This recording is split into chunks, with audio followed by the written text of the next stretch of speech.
All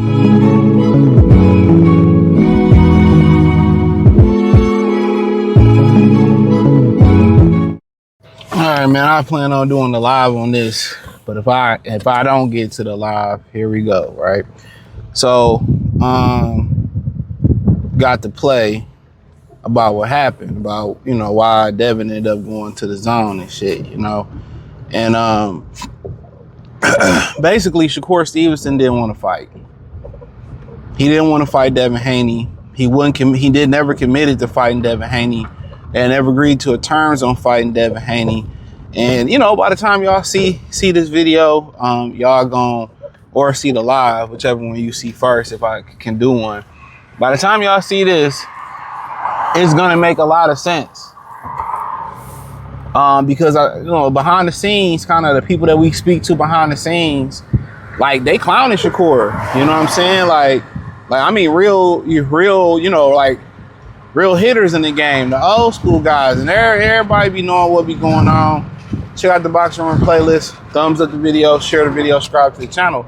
So really, the play is this. How he said he committed to fighting Devin Haney, he signed, then he walked back. There was never a commitment. They never agreed to terms, and that's why Devin Haney went to the zone. Zuffa couldn't force Shakur Stevenson to fight Devin Haney. You know, a few weeks ago, there were talks about a rehydration clause. You know what I mean? And Shakur Stevenson wanted the 144-pound catch weight, which Devin Haney, Bill Haney, DHP, Devin Haney Promotions, they agreed to that. They say, cool, you can have the catch weight, but then he pushed for a rehydration clause. So I would assume that Bill was leaking that to content creators or people behind the scenes about what was going on with that. So I remember he was saying that, but it was nothing real concrete, right? So apparently Shakur Stevenson wouldn't waive the rehydration clause. So he wanted 144 in the rehydration clause. Now, it was told to me, I can't remember who told me, it's either one or two people who told to me that he wanted a 5 to 10 pound rehydration clause.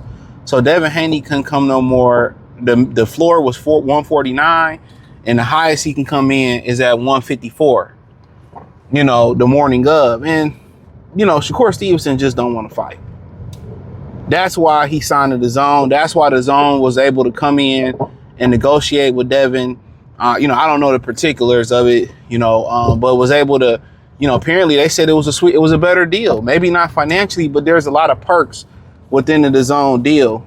And I heard Tim Bradley was saying that he had signed with Zuffa, but they found the loophole within the contract. But what's the point of Zuffa if they're not going to force their fighters? They're not going to force the best fights, you know? I was listening to Coach, and Coach Malachi was saying that Berlanga and Hitchison struggling to sell $5,000 tickets. They giving away tickets. You know, I think Stevie Kim was telling them that. So, I mean, it's not surprising, bro. You know, the formula for a successful business is to deliver consistently the best product. You know what I'm saying? The number one thing you can do is be consistent. You know what I'm saying? When people ask me, hey, man, I want to start, you know, posting on social media, it's about consistency. You know what I'm saying? That's what it's about. It's about consistency, sticking with it. And it's going to be times where, you know, you dipped or you might get demonetized or something, but keep posting. Keep going. You know what I'm saying? You got to fight through the algorithm. You know, you got to make adjustments as you go. But, you know, they don't consist. They don't, every entity that came in, they have the same formula. Pay these fighters, let them fight vagabonds, and then wonder why the business failed.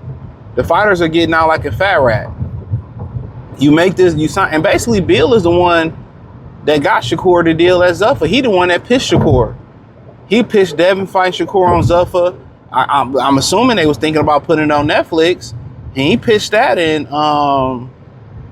Shakur got over there, you know, locked his deal down first, and he wouldn't commit to fighting Devin. I mean, from a business standpoint, it's smart to lock a deal in with Zuffa, and then my 8 figures is guaranteed, and I still ain't got to fight the guy. It's just basically Keyshawn is the sacrificial lamb, and Keyshawn can go from being the sacrificial lamb. I mean, I don't know if y'all watch Star Wars and shit, but remember when Jabba the Hutt in the Return of the Jedi, when he opened the floor up on Luke Skywalker and he got stuck in the pit with Han Solo and that monster and shit, you know, they was sacrificing, man. Jabba the Hutt was sacrificing them motherfuckers, man.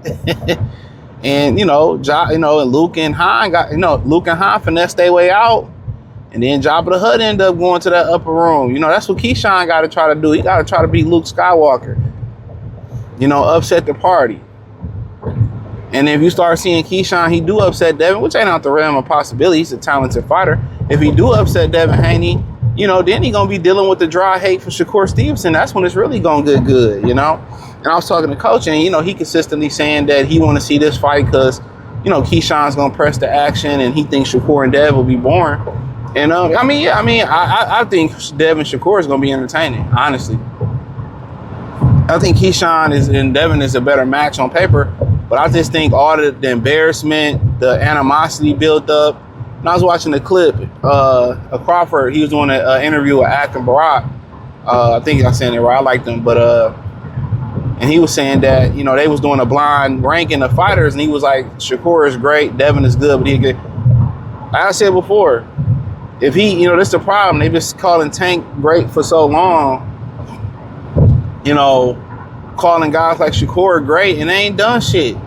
You know, and is it a phone call that's being made to Shakur? Like, why you ain't take? That's what I be saying. Where's the accountability at? But, you know, I think a lot of the fighters look at it from a livelihood standpoint of view. If I can get the most money for not doing no work or doing the hardest work, that's everybody's dream. The people that usually make the most money in the company do the less work. They might have more important decisions to be made and more responsibility and more accountability, but they don't do as much work. You know what I'm saying? But, you know, at the end of the day, a lot of people behind the scenes clowning Shakur Stevenson, man, who know what's going on. And he a buster, but he got his money. He don't mind being a buster. He don't mind, you know, it's my money and I want it now. I'm a hoe. And I know I'm a hoe. And I love being a hoe. He don't mind it, bro. He go all the time. Back talk about O'Shaquie Foster. Backtrack on this guy. He don't mind being a hoe. He don't mind hitting Figueroa Street and Stilettos pumps in the club. He don't mind it. He focused on his money. He didn't give a fuck what people say. So he made the best deal for him, but boxing ain't gonna, Zuffet not gonna survive, bro. They put Hitchison Berlanga on the card versus two guys that nobody know. I don't even know. And they wonder why they ain't sell $5,000. It's not gonna work, bro. Al Heyman tried it. Eddie Hearn tried it. Paid his superstar money to fight anybody, and not the people we want to see fight. Watermelon lemonade, Wendy's, once again. How much they pay for that shit? And not fight the people they want to see. It's a recipe for disaster. It's a recipe for failure, you know? But they keep doing the same formula in boxing. It's still the same formula, the same. Get a bunch of money. Throw a bunch of money at some fighters. Put them in there with anybody, and nobody gonna watch. And Shakur is getting on. Oh, they promised me Shakur. They promised me Devin Haney. They promised me Javante Day, bro. You ain't want it, bro. He ain't want it. He's a McBuster, a McClown, a McNugget ass ninja. I'm not surprised, dog. I'm really not, bro. I called this shit a year or two ago, maybe longer, about his character, bro. He don't have no character, man. He don't have no character. You can tell he was single mother raised. You know? And I mean, that's why I say, I ain't watching that nigga next fight, bro. That nigga die in the ring, I'll cover it. You know, or after the fight, especially if he lose. But I ain't supporting that shit. I just don't have time to support this weak ass shit. To stop my day to watch these McBuster ass niggas fight. I'm good. If I'm literally not doing nothing, which is a rarity, then I watch these motherfuckers not do nothing, fight nobodies. But if it's something I really want to watch, like I didn't know Joshua, Andrade, Fury was all fighting this weekend until I was watching Coach Wednesday. You know, I ain't know them niggas, man, nigga, please. Nigga, please. Like, I mean, if I ain't doing shit, which is probably not gonna be, I'm not doing shit because I got a lot to do.